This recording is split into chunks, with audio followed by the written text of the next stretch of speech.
kenapa kita harus punya strategi dalam menghandle yang namanya volatilitas ini? Karena teman-teman harus paham ya, harus ngerti dan juga harus tahu bahwa banyak sekali krisis yang berpotensi happen di kripto ya. Apa aja sih krisisnya? Ya, krisis itu ya kita ngomong suatu fase yang tidak menyenangkan. Ya pertama adanya siklus bear ya. Ini mungkin bukan krisis teman-teman ya. Cuman ini adalah sesuatu yang sebelumnya ya, kalau kita lihat data historis menunjukkan ya Bitcoin drop 77% di siklus sebelumnya ya. Siklus sebelumnya lagi drop 84% dan seterusnya. Jadi siklus bear itu sebelumnya selalu ada ya. Sebelumnya selalu ada.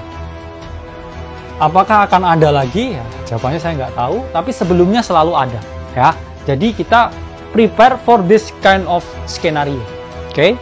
Karena ya kita lihat ya, kalau misalkan ada ya potensi penurunan, apakah kita siap dengan penurunan 78%? Itu kalau teman-teman pegang 100 juta, tinggal ya 22 juta. Ya. Pertanyaannya apakah teman-teman siap? Jadi teman-teman harus prepare for the bear ya, skenario.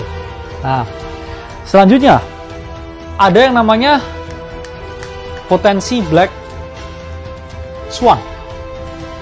Contoh apa sih black swan? Ya dulu kita lihat ya, di dalam satu hari Bitcoin itu turun puluhan persen teman-teman ketika ada krisis COVID-19. Ya, bayangin COVID-19 sehari jebret ya Bitcoin drop 30-an persen lebih ya. Jadi bayangin 100 juta tiba-tiba wah tinggal 70 juta ya, 60 juta sekian. Ya, itu menunjukkan kalau ya ini tinggi banget ya potensi drawdown dan juga volatilitas dengan adanya black swan. Apakah COVID-19 ya akan terjadi lagi? Ya kecil kemungkinan. Cuman hal-hal lain yang tidak bisa diprediksi ya, seperti kehancuran apapun lah ya, sistem informasi digital dan lain sebagainya, itu masuknya ke black swan event. Jadi kita juga harus prepare ya dengan adanya black swan event ya. Dan yang ketiga, nah ini bahayanya menurut saya sekarang itu adalah over leverage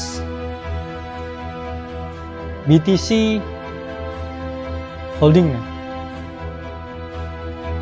company. Nah, banyak orang yang sudah meniru playbooknya Michael Saylor. Oke, Michael Saylor kita tahu perusahaannya relatif profitable.